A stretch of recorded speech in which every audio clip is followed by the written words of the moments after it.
Welcome to the Deep Dive. This is where we take material you've shared and really dig into it. We look for those key insights, the surprising links, the knowledge you need fast. Our job is to help you navigate all this information, make sense of it. Exactly, so you can really benefit. Today, we're diving deep into the life, the teachings, the philosophies of Sri Thakur Anukulchandra. We're working from the information provided, treating it with the seriousness it deserves. It's a spiritual exploration. Right. We want to understand his journey, his ideals, from his childhood right through his adult life. We'll look at his core ideas and specific moments that, really show his impact. It's like tracing the principles that guided him and his movement.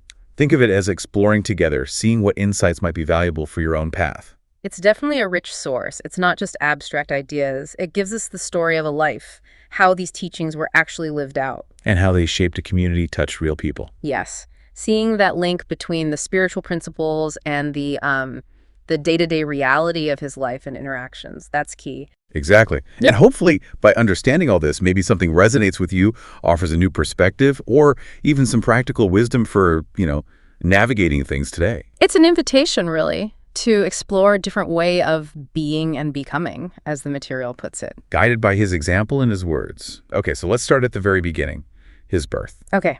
The information tells us he was born in 1888. The place was Himayatpur village in the Pabna district. This was in undivided Bengal, British India at the time. And his parents, what do we know about them? His father was Shiv Chandra Chakraborty. He's described as known for honesty, sincerity, a really noble heart. Those sound like foundational values. Definitely. And his mother, Manomohini Devi. Right. She's described as having a majestic personality. But what really stands out is this immense motherly love she had, not just for her own kids, but for everyone in the village, unconditional. That must have created quite an atmosphere to grow up in, so much warmth and, selflessness. Absolutely. And it seems she had a sense of his destiny early on. His name, Anukul. Which means favorable or in accord. Yes. She apparently gave him that name after composing a poem, foreseeing that his name, his life, would shine far beyond the usual boundaries, that he would enlighten countless hearts. Wow. That's quite something. A mother's intuition, maybe seeing something unique right from the start. It certainly suggests that. Now, moving into his childhood, it wasn't all simple. He's described as sometimes being naughty, even unmanageable. So a strong spirit, perhaps. Independent. Could be. But alongside that, there was this incredible love for his mother, a really deep desire to please her. And there's that story that illustrates this, isn't there? The one with the cane stick? Yes, it's quite vivid. His mother was angry and started chasing him with a stick. He ran, naturally, but then he looked back. And saw her struggling, exhausted from the chase. Exactly, sweating, breathing heavily. And what he did next is really telling. He just stopped running, surrendered. Why? The reason given is quite moving. He realized that getting hit a few times would hurt him less than seeing his mother in that state of distress. That's remarkable empathy for a child. Putting her well-being first like that shows a certain maturity. It really does. A deep connection and this unusual sensitivity. And this emotional depth was apparently paired with something else, a very strong scientific mindset, even as a kid. Didn't accept things easily. Needed logic. That's how it's described. Nothing without logical grounds. And there's that famous arithmetic class story. Ah, yes, the 1 + 1 question. The teacher asks, what's 1 + 1? And young Anukulchandra says, 2, 1, but insists it's not 2. Which must have confused the teacher quite a bit. Completely baffled him. But his explanation, it showed that probing mind. He argued that no two things are ever truly identical. Even 2 leaves from the same tree. Right, there's always a difference. So he reasoned, if they are identical, how can you actually add them to make a single thing called 2? He was questioning the very basis of it philosophically. Even in a simple math problem. Wow. Shows an analytical mind already at work, looking deeper. Definitely. And there's another instance mentioned, showing that early empathy again. The old blind man. Yes. On his way home from school in heavy rain, he saw an old blind man who had fallen. The source doesn't detail what he did next, but it's presented as another example of that immediate awareness and concern for others' suffering. So empathy and a sharp questioning mind seem to be key traits from early on. What about his formal education? He had his primary education locally at Pabna Institution.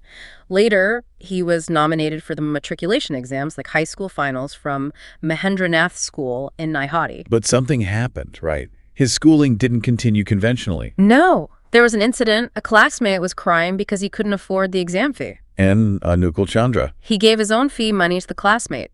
Seeing the friend's distress was more important to him. And that was the end of his formal schooling. Effectively, yes. That act of compassion, putting his friend's need first, really speaks volumes about his character then. So his path shifted. What came after that? Family life. Yes. At 17, which was the Bengali year 1313, he married Sarasibala Devi. She was 11 at the time. And how was she described? With great respect, an ideal lady, totally dedicated, high regard for others, known for devotion, service, compassion, charity, very much a pillar of virtue and togetherness. They had children. Yes, 2 sons, Arendranath and Bibek Ranjan, and 2 daughters, Sadhana Devi and Santwana Devi. The material also mentions something about his family structure later in life, when he was older. It does. It states that when he was over 50, several women devotees, apparently with his mother's encouragement, became his consorts. This happened, it says, because they submitted their desire for this privilege. Okay, so this was a development within the community around him. That's how it's presented. Yeah. It mentions Sarba Mangala Devi, who was Sarasibala's younger sister, also became a consort and had 2 sons, though one died in infancy. Someone else. Yes, Anuka Devi, born to Kurubala Devi, who's described as a wife from a different Varna, or social group. This detail is included factually, perhaps reflecting on societal norms of the time or perspectives that went beyond them. Understood. So after leaving school, he initially pursued medicine. He did, but apparently he couldn't stay confined to just medical practice for very long. Why not? He had a realization. Treating only the physical body wasn't enough for real health. He saw that a lot of suffering actually started in the mind from inner complexes, unresolved issues. So he needed a different approach. Exactly, to get to the root of it. So he shifted focus. Instead of just medicine, he started organizing these massive curtains. Devotional singing and chanting sessions. Yes, with his friends and followers. He felt this could reach and heal the mind and spirit in a way medicine couldn't. And this curtain phase, it's described as a pivotal time. Very much so. It's presented as the period when his inherent divinity really started to become clear to those around him. It apparently brought this profound sense of divine consciousness to the community, even affecting the environment. Who were some of the people with him during this time? The material names several key associates: Kishori Mohan Das, Anantanath Ray, Durganath Sanyal, Nafar Ghosh Kokan, Pune, Satish Chandra Goswami, and Sushil Chandra Basu. Many became important figures later on. And these curtains, they weren't just quiet gatherings. Far from it. They're described as extraordinary spectacles, mass devotion, people entering states of euphoria, even trance. And Sri Thakur was the center, the leader whose presence seemed to trigger these intense spiritual experiences. How was he described during this period? With incredible intensity, exceptionally charming, brilliant, radiating this magnetic attraction, bearing the image of the divine in human form, it says, a natural spark.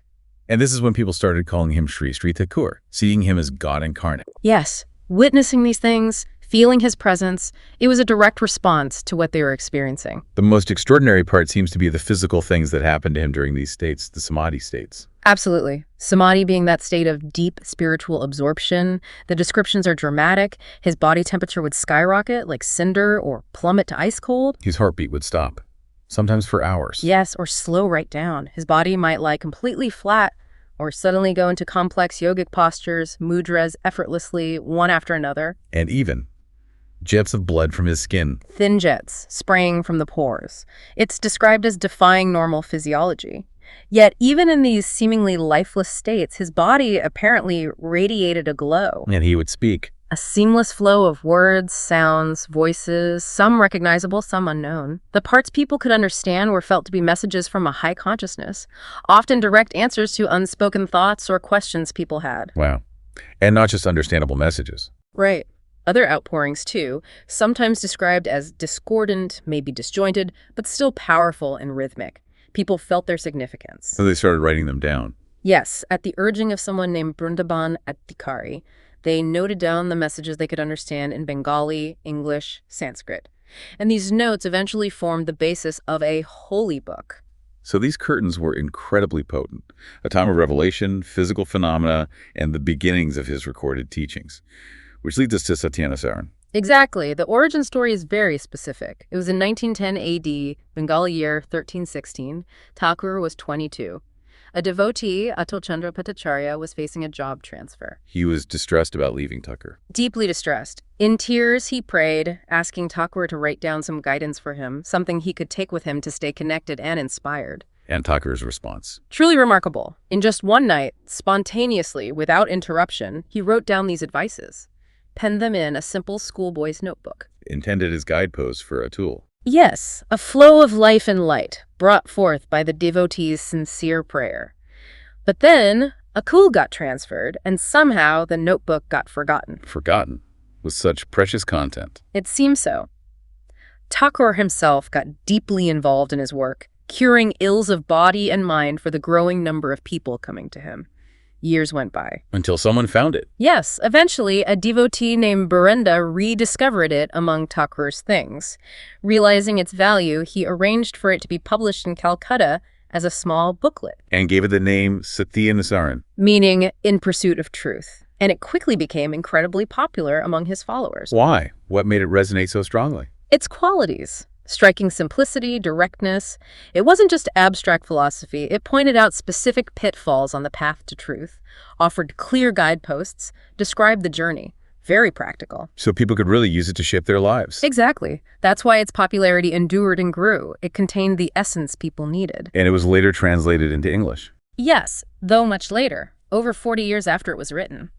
The material notes that maybe some of the original simplicity was lost, but his eldest son, Amarendranath Chakravorty, played a key role. His devotion and understanding helped make the translation possible. And the preface to the English version, it has a personal story. A very compelling one, from Ray Archer Hauserman Jr., the author of the preface. He describes himself as having been an atheist, a radical, grappling with intellectual questions, searching for meaning. He was a physics professor. What drew him to Thakur? He read a transcribed conversation of Thakur's that just struck him deeply. He felt he had to meet the man who could speak with such insight. In their first meeting. It was profound for Hauserman. Happened at dawn by the Padma River. He felt this immediate, intimate familiarity, like meeting someone he'd known forever. A positive shock, he called it, despite his skepticism. He challenged Thakur, didn't he? He did, directly. Asked how, if Thakur was divine, he needed injections for a fever. Why couldn't he just cure himself? A very analytical question. How did Thakur respond? With an analogy. He pointed to a nearby acacia tree. Don't you see the tree before you? Just so behold, it has a scar on it, but it grows and grows upward with the scar on its bosom. Not a logical answer in the way Hauserman expected. No. But Hauserman wrote that he somehow understood it deeply. He felt that if there was a divine being, that being was intimately connected with the world's sorrow, carrying it like scars while still moving upward. That's a powerful image. And it changed things for Hauserman. It seems so. He also found Thakur's ideas about the physical universe aligned with science, but also offered brilliant new research directions. This combination of personal impact and intellectual resonance led him to leave his job and join Thakur. He saw him as a guide, friend, lover. It's amazing that this small book, Satyanusaran, born from one devotee's prayer, penned in one night, is presented as something vital for the English-speaking world, especially amidst the growing chaos of our times. Yes, the hope expressed is that it could answer those deep, unspoken hankerings people feel, awaken that urge for truth, help them find the kingdom of heaven that is within, shows its perceived relevance. So as more and more people were drawn to Thakur, his home in Himalayapur started changing. Naturally, it became more than just a home. It evolved into a shelter, a central point for people seeking relief, solutions, spiritual guidance. And with more people came more needs. Exactly. Educational, health, economic, cultural needs. So various centers and institutions started springing up around him. A school, a college, a hospital, an art center, cottage industries. Even scientific labs. Yes. And the reason behind this wasn't just providing services, it was ideological. Oh, so right.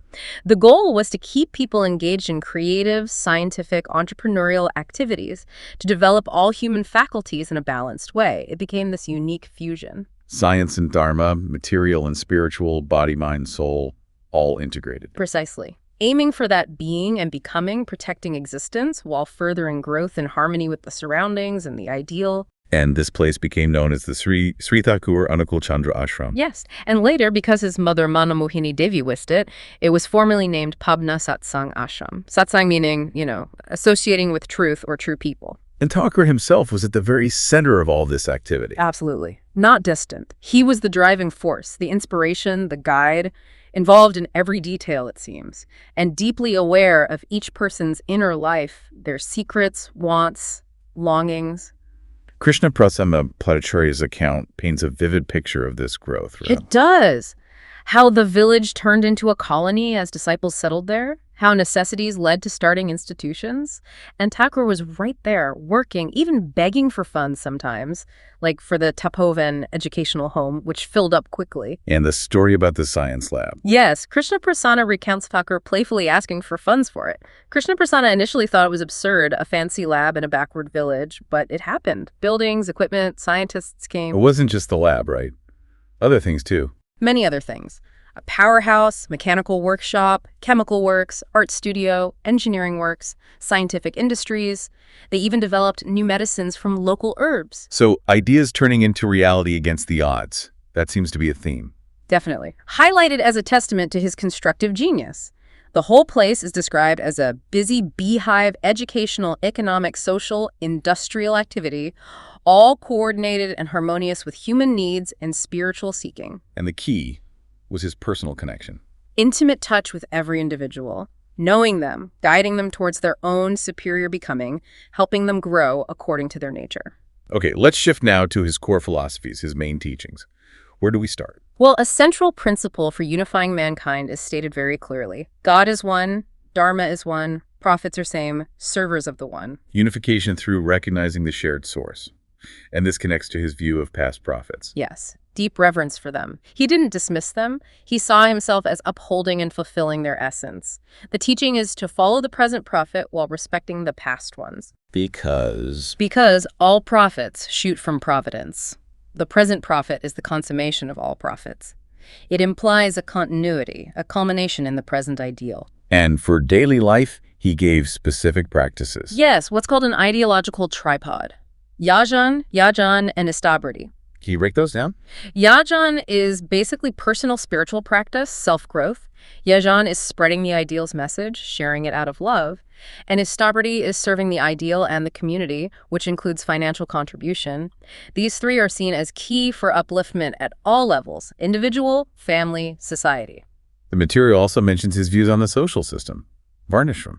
It does. It mentions his perspective on Varnashram and eugenic-based marriage. He apparently saw these as ways to achieve excellence and progress in society. Varnashram, referring to societal functions and life stages. Traditionally, yes. It's presented that his view focused on inherent qualities in eugenics, aimed at societal betterment, bringing out the best traits. We're just relaying how it's described in the material provided. Understood. And his definition of dharma, it seems quite specific. Very. Not just religion.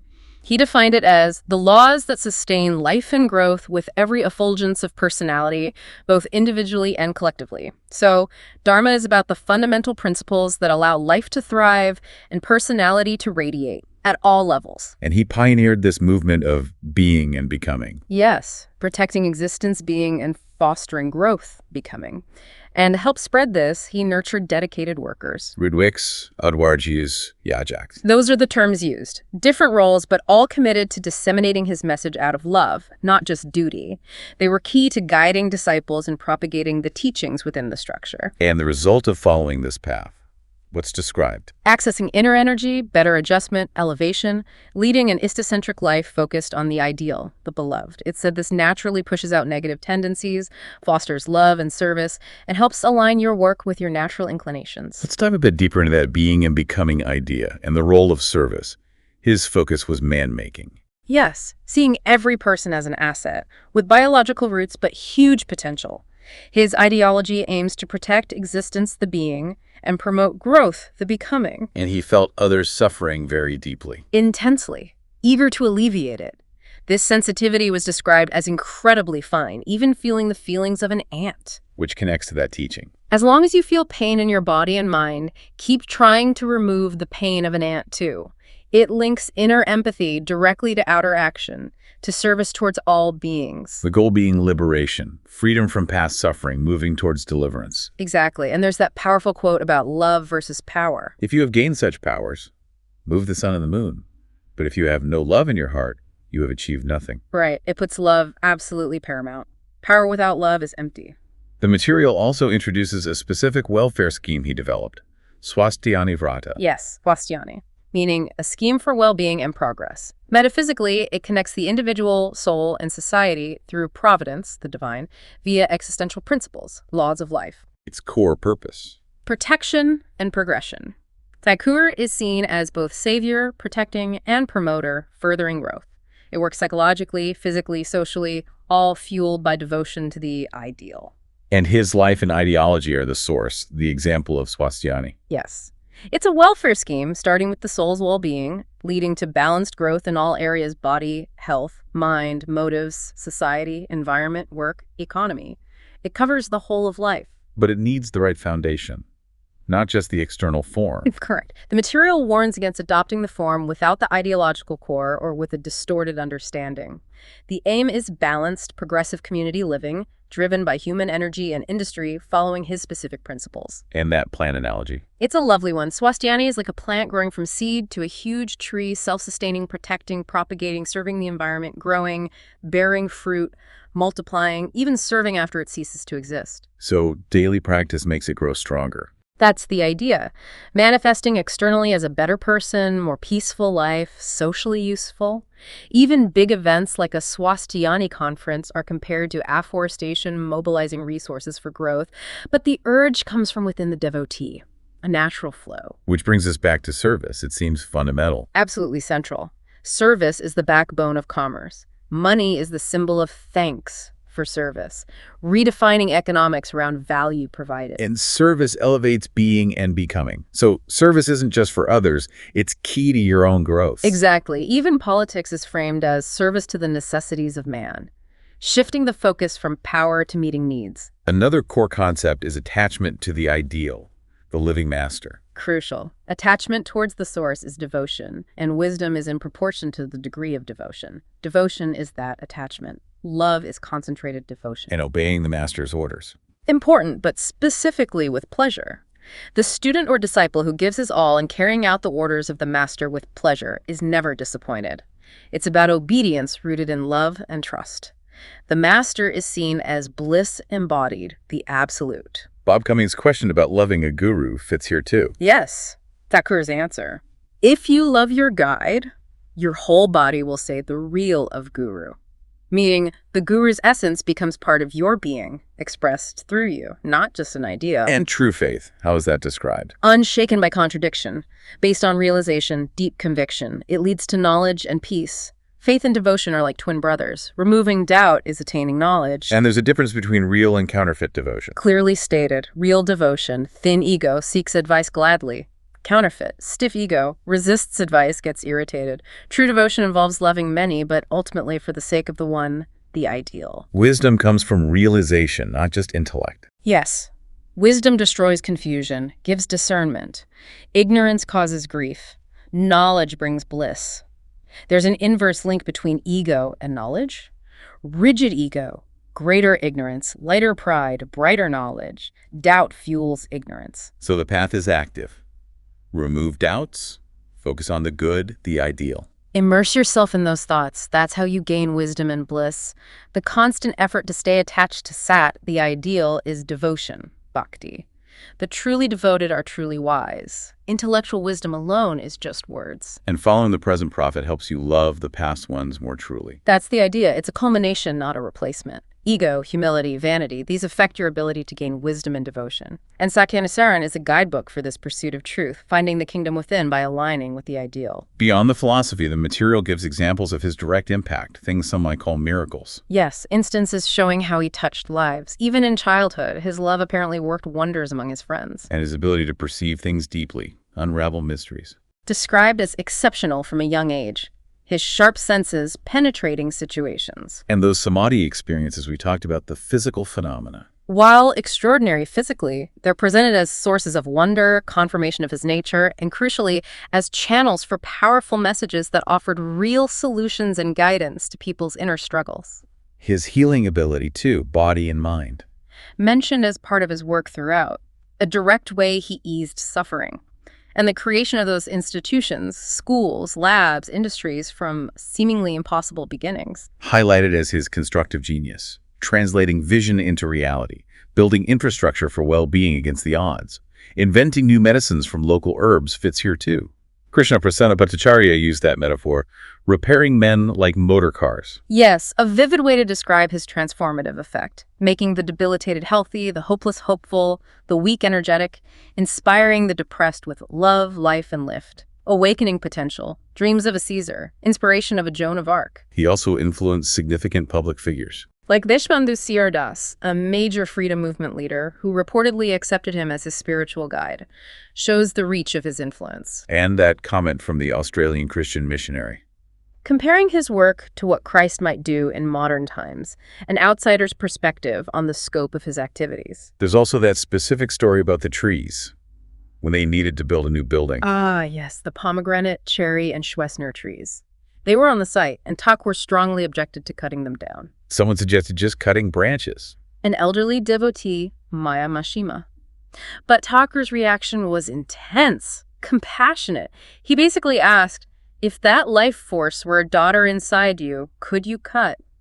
Equating the tree's life to human life. So what did they do? They needed the building. Two men from construction, Mangalo and Gorman Dalda, found a way. Instead of cutting, they managed to dig the trees up carefully with a large root ball of mud and transplanted them successfully elsewhere on campus. Moving mature trees like that is difficult. Very. This is presented as showing his deep reverence for life and how people went to great lengths to align with it. Maybe, as the material suggests, facilitated by a certain grace surrounding the effort. Grace being that willing urge of eager attachment to the ideal. Yes. Which is said to have the power to cure and create many impossibilities, suggesting sincere devotion can unlock extraordinary outcomes, like moving those trees. And finally, this idea of resurrection. It's profound, suggested not as a single event, but as something continuous. Enlighten souls, touched by the ideal, revive him by fulfilling his principles in their own lives, and then helping others do the same, extending his presence through their becoming. This brings us to later in his life and the challenges, especially around partition. He left Himayatpur in 1946. September 1st, 1946, apparently due to doctors' advice for a climate change amidst heavy rain. He went to Deoghar in Bihar, now Jharkhand, with family and close disciples. And then, less than a year later, partition happened, August 15th, 1947. A tragic time. Immense upheaval, violence. His birthplace, Pabna, ended up in East Pakistan, now Bangladesh. Sadly, he never went back after leaving in 46. And his devotees. Many were displaced. Yes, faced huge hardship. Many migrated, and a lot chose to resettle in Deoghar, despite difficulties to be near him. A new ashram started there from nothing. What happened to the original ashram in Himayatpur? Eventually taken as public property by the Pakistan government. How did Thakur react to the partition violence? Described as deeply saddened, sad, to say the least. But crucially, nothing could unnerve and unsettle him. His mission continued intensely, almost like going on a rampage. He got involved immediately in resettlement and rehabilitation work. So Deoghar became the new center. Rapidly, people came from all over India, even abroad, diverse backgrounds, seeking solutions, guidance, finding solace. It's described as a wave of cultural and spiritual reawakening there. And he met their needs. It's said he fulfilled every heart, every mind, and strengthened every shoulder. Many accepted his ideology, took the holy mantra. His discourses from this time were noted for their power and precision. And recorded. Meticulously by Prafulla Kumar Das. That became the Alochana Prasan series. His ideas were also published in magazines and newspapers. And other devotees wrote about him too. Yes. A number of scholarly devotees created a large body of literature. Krishna Prasanna Bhattacharya, Sushil Chandra Basu, Panchanan Sarkar, Kalila Riman, Prafulla Kumar Das, Ashwini Kumar Biswas, Devi Prasad Mukhopadhyay are mentioned. Resulting in many volumes. A vast number in various languages, containing his philosophy, conversations, guidance, intended as a resource for all time. So although his physical form is gone, the message continues. Strongly asserted, his ideology provides a path. And he's described as remaining connected with devotees, providing support, guidance invisible, but accessible and responsive. Through his words, he said something about that. I have given everything in black and white, in prose and verse. I wish people can talk to me, even when I won't be there. Engaging with his writings is presented as a way to connect. And his desire for devotees to be his limbs.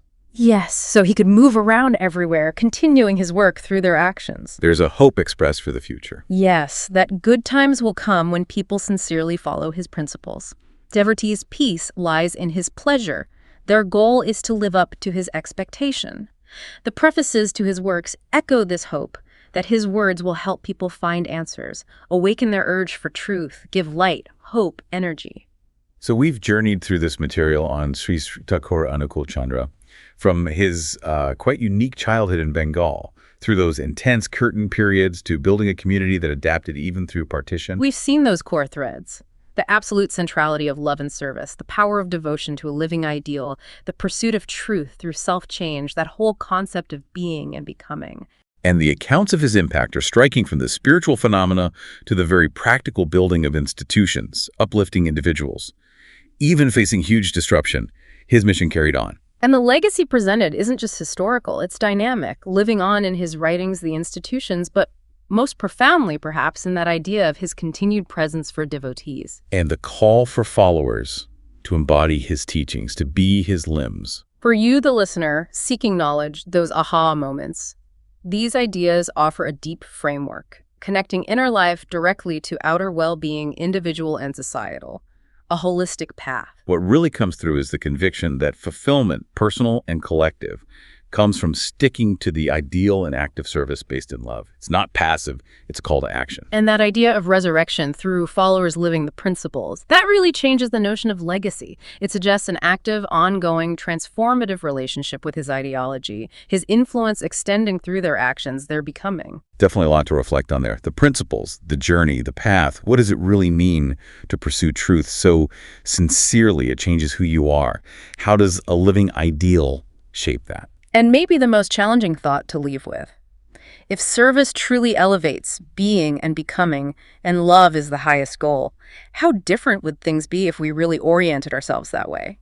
Embodying those principles so completely, they become a living force in the world. Powerful questions to consider. Thank you for joining us on this deep dive.